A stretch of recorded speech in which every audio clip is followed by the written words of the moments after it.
Not everyone who's interested in motorsport can get to be involved with the multi-million-dollar business of Formula One or even the semi-exclusive world of the V8 supercars. But there are other ways enthusiasts can take part in the sport and even drive race cars themselves. One such opportunity is the GT series. It may live in the shadow of the big boys, but it's still a very glamorous group, filled with some very exotic cars and plenty of colourful characters. It's a long way from the bright lights of Formula One and probably just as far from the popular world of V8 supercars.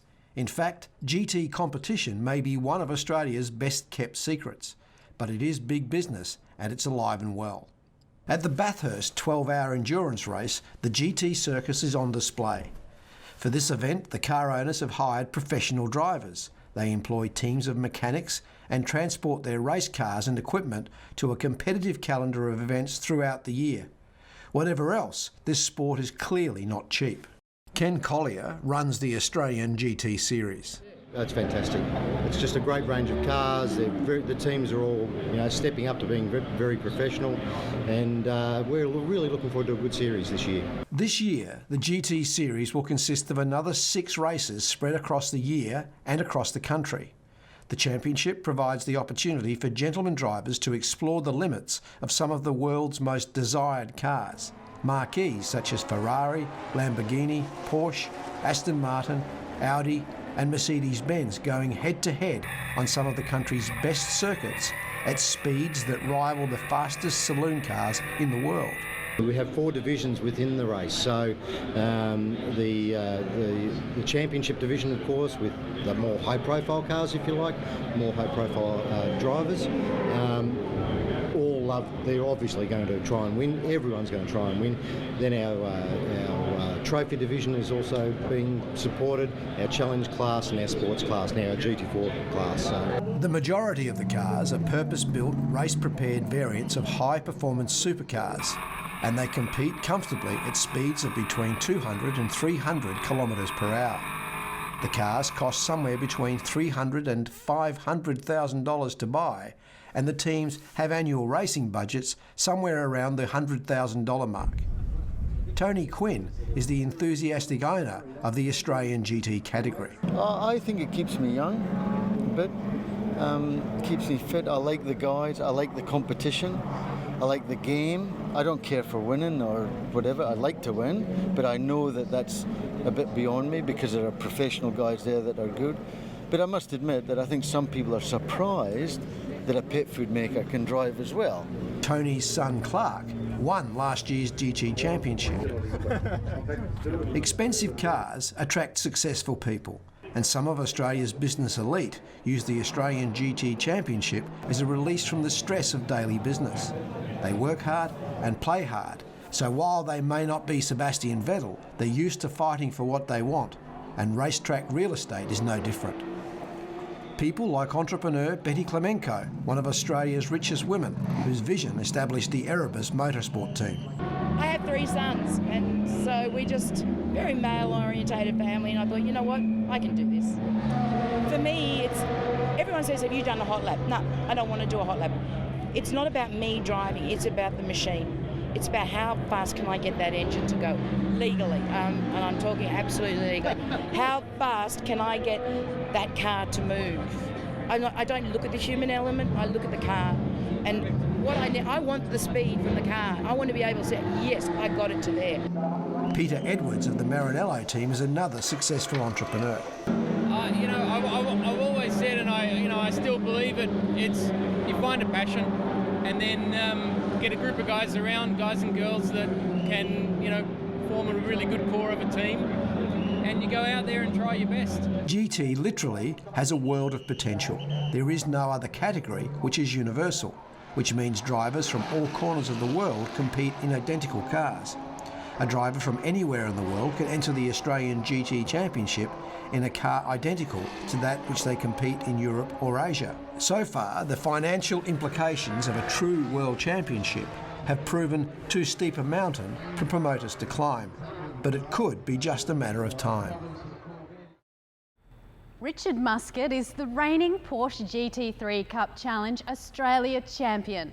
Having broken just about every record there is last year, he and his manager searched the world for the next step in his career, and he chose Australian GT with the highly professional Erebus Mercedes team that won 3 of the 6 rounds last year. We caught up with Richard at a test day at Phillip Island.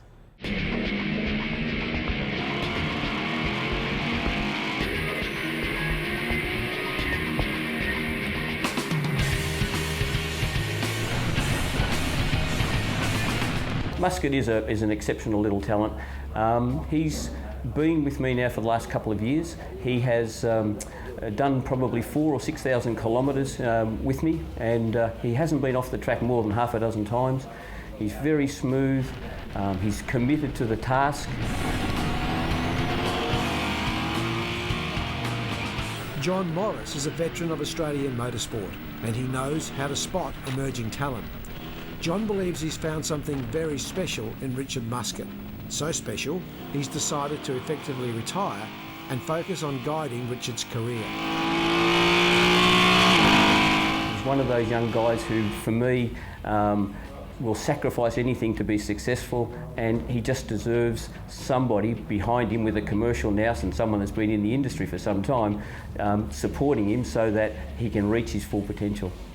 At the ripe old age of 21, Richard Muscat was gifted an opportunity to drive for Porsche stalwart John Morris, and in the process gained a mentor and a man who understands the importance of planning a career.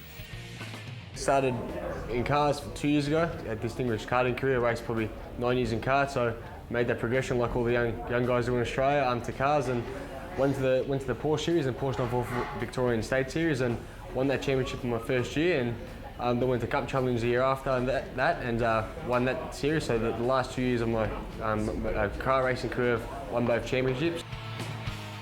Morris and Muscat went looking for the next logical step in the young man's career.